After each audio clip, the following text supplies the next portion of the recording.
Welcome to my ultimate fantasy hockey tutorial for beginners. If you are a beginner to fantasy hockey, this video will probably help you out a bit. Most important thing to being successful for fantasy hockey or in fantasy hockey is the drafting. You must show up at your draft. But first, let's take a look at what's important in the draft. Before you go into a draft, you need to pre-rank your players. The reason why you pre-rank is for two reasons. One, so that you have your own ranking of players so that if anything goes wrong with your computer or you lose connection, the computer doesn't auto-draft the players from your system's ranking. And also, so you have your own ranking of players, because sometimes you may not necessarily like the ranking that is provided by your system, like Yahoo or ESPN, whichever you're playing on. Players from your pre-rank. Okay. Of course, if you have scheduled a date for the draft, you absolutely must need to show up.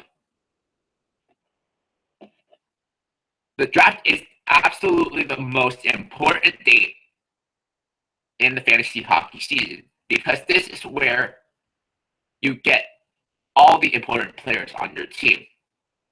All the best players are taken here, and it's where you built your contending team.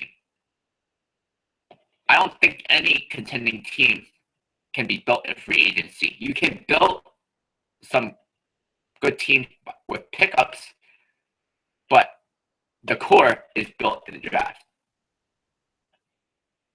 During the course of the season, it's important that you actively manage your roster or lineup by actively setting your lineup and swapping them out with free agent acquisitions from the waiver wire if they are non-productive. You also have to keep track of how many moves you have used if your league has a limit to the amount of moves you can make. Once you have used all your moves in your league, and your league does have a move limit, you will no longer be able to make any more moves. So you have to keep track of your moves, because once you have used all the moves, it will lock your roster and you're not allowed to make any more moves for the rest of the season. You can also make some trades during the season, but trades are rather difficult to make in fantasy hockey.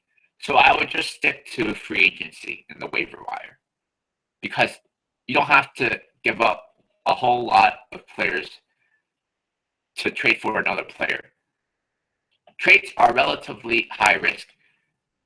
Free agency is low risk. So these are a few of my tips for beginners in fantasy hockey. If you take notes of this, you should be pretty successful in fantasy hockey. Next episode, I'll be talking about 5 goalies to watch out for next year.